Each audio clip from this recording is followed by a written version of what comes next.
রাহবার কায়েদে মিল্লাত নেতা আমির এসে গেছে আল্লামা মামুনুল হক।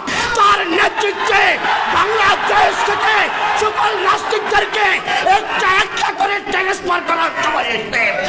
রক্তের প্রয়োজন রক্ত দিতে হবে, মরার প্রয়োজন মরতে হবে।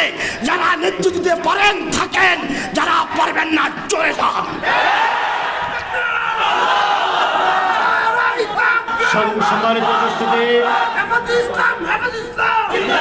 সম্মানিত উপস্থিতি, আমাদের মাঝে এসে উপস্থিত হয়েছেন সুপ্রিম কোর্টের সিনিয়র আইনজীবী বিশিষ্ট আলোচক জনাব ব্যারিস্টার আসাদুজ্জামান ফুয়াদ।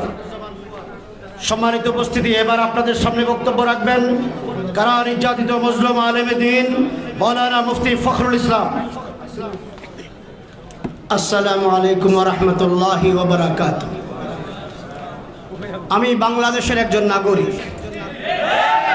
সেই হিসাবে বাংলাদেশের নিরাপত্তা, শিক্ষা, সংস্কৃতি নিয়ে ভাবা, চিন্তা, কথা বলা এটা আমার অধিকার। আমার বাংলার জমিনে বসে বসে নাস্তিকদের আখলা তৈরি করবা হেফাজতে ইসলামের কর্মীরা বরদাস্ত করতে পারে না।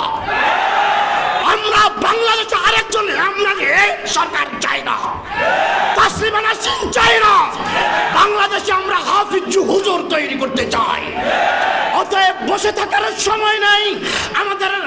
আপনার রাহবার কায়েদে মিল্লাত নেতা আমির এসে গেছে আল্লামা মামুনুল হক। তার নেতৃত্বে বাংলাদেশ থেকে সকল নাস্তিকদেরকে একটা করে ট্রান্সফার করার সময় এসেছে। রক্তের প্রয়োজন রক্ত দিতে হবে, মরার প্রয়োজন মরতে হবে। যারা নেতৃত্ব দিতে পারেন থাকেন, যারা পারবেন না চলে যান। সম্মানিত উপস্থিতি, আমাদের মাঝে ইতিমধ্যে উপস্থিত হয়েছেন হেফাজতে ইসলাম বাংলাদেশের মোহতারাম নায়েবে আমির হযরতুল আল্লাহ মুফতি জসিমউদ্দিন দামাত বারাকাতুহুম। এই মুহূর্তে বক্তব্য পেশ করবেন জাতীয় উলামা মাশায়েখ পরিষদ বাংলাদেশের সম্মানিত সাধারণ সম্পাদক জনাব হযরত মাওলানা রেজাউল করিম আবরার। আসসালামু আলাইকুম ওয়া রাহমাতুল্লাহি ওয়া বারাকাতুহু। হেফাজতে ইসলাম বাংলাদেশ কর্তৃক আয়োজিত আজকের এই সেমিনারে আমি খুব সংক্ষিপ্তভাবে তিনটা কথা বলবো। এক নম্বর কথা, যেটা আমাদের শিক্ষা ব্যবস্থায় ট্রান্সজেন্ডার নিয়ে আমরা অনেক আলোচনা করেছি। ট্রান্সজেন্ডার ছাড়াও এই শিক্ষা সিলেবাসে আমাদের ধর্মীয় আকীদা, তাহজিব, তামাদ্দুন সব কিছুকে মেশাকার করে দেওয়া হয়েছে। আমি আসলে এই শিক্ষা ব্যবস্থায় এইবারের যত বই এবং 2022 সালের বইয়ের উপর আমি পর্যালোচনা করেছি ব্যক্তিগতভাবে। আমি 3-4টা দিক আপনাদের সামনে তুলে ধরি। এক নম্বর, আমাদের আকীদা হলো সব মানুষের রিজিক দেন আল্লাহ।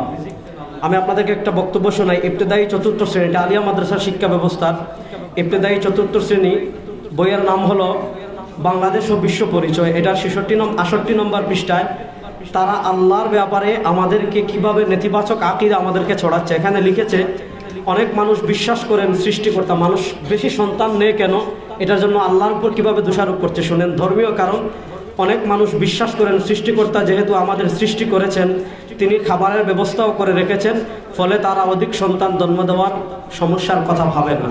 মানে অধিক সন্তান জন্ম দেওয়ার সমস্যা কি, এর ভিতরে একটা সমস্যা মানুষ আল্লাহ রিজিক দাতা এই বিশ্বাস করে। তো এই বিশ্বাস যদি কেউ না করে তার ঈমান থাকবে?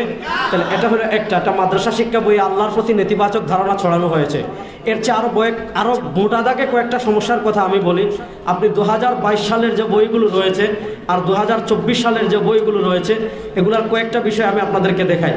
এই যে দেখেন, আমার বাংলা বই, এটা হলো 2022 সালে। এটার প্রচ্ছদে ছিল আমাদের কৃষি কাজের ছবি, কিন্তু 2024 সালে এই বই ইবতেদায়ী 1ম শ্রেণীতে এখানে প্রমোট করা হয়েছে একটা মেয়ে হাফ প্যান্ট পরা, একটা নারী তার হিজাব নাই, একটা বাবা তার মাথায় টুপি নাই। মানে একটা বড় দাগে সাংস্কৃতিক আগ্রাসন আমরা যেটাকে বলি, আপনি সব জায়গায় দেখবেন। যেমন আমি আপনাদেরকে একটা গল্পের কথা বলি, তাহলে আরো সহজ করে বুঝবেন। ইবতেদায়ী 1ম শ্রেণীর ইংরেজি বইয়ের প্রচ্ছদে 2022 সালে 3টা ছবি ছিল। মায়ের মাথায় হিজাব, ছেলের মাথায় টুপি, বাপের মাথায় টুপি। কিন্তু 2024 সালে এটাকে এমনভাবে করা হয়েছে, ছেলের পরনে হাফ প্যান্ট, মেয়ের পরনেও হাফ প্যান্ট। এরপরে আপনারা যদি আমি আরেকটু বলি, ইবতেদায়ী প্রথম শ্রেণীর ইংরেজি বইয়ের প্রথম পাঠে 2022 সাল পর্যন্ত ছিল সালাম। আমি একটু আপনাদেরকে দেখাই। এই যে স্টুডেন্ট মাদ্রাসায় প্রবেশ করতেছে, তার মাথায় টুপি, এই যে তার শিক্ষিকা, তার মাথায় হিজাব, সে আসসালামু আলাইকুম ওয়া রাহমাতুল্লাহ বলছে। 2024 সালে দেখেন শিক্ষিকার মাথা থেকে হিজাব ফেলে দেওয়া হয়েছে, বাচ্চাদের মাথা থেকে টুপি ফেলে দেওয়া হয়েছে এবং আসসালামু আলাইকুম ওয়া রাহমাতুল্লাহ বাদ দেওয়া হয়েছে। তাহলে এটা হলো একটা জাতির যখন সাংস্কৃতিক বিপর্যয় হয়ে যায়, ওই জাতির অস্তিত্ব থাকে না। তো তারা খুব সূক্ষ্মভাবে একদম প্রথম শ্রেণী থেকে এই কাজগুলো করেছে। এবং আরেকটা জঘন্য কাজ করেছে, যেখানে ছেলের আলোচনা আসছে কোথাও শুধু ছেলের ছবি নাই, কোথাও শুধু মেয়ের ছবি নাই, যত জায়গায় ছবি ব্যবহার করেছে সেখানে ছেলের সাথে মেয়ের ছবিও আছে। এবং আরও জঘন্যভাবে তারা পরকীয়াকে প্রমোট করছে, ইসলাম বিবর্জিত প্রেমকে প্রমোট করছে। কিভাবে? যে তারা গল্প লিখেছে যে তুমি তোমার মাকে চুমু দিতে পারো, নিরাপদ স্পর্শ উদাহরণ দিচ্ছে। তোমার মা তোমাকে চুমু দিতে তোমার আপত্তি থাকার কথা না। তোমার বন্ধু যদি তোমাকে চুমু দিতে তুমি রাজি নাও হও, তবে তার হাত ধরে পার্কে ঘুরে বেড়াতে কোনো আপত্তি থাকার কথা না। এইভাবে তারা যৌনতাকে প্রমোট করেছে। এটা একটা বড় সমস্যা। এর চেয়ে আরও সবচেয়ে বড় সমস্যা যেটা করেছে, আমাদের ইতিহাস তারা বিকৃত করেছে।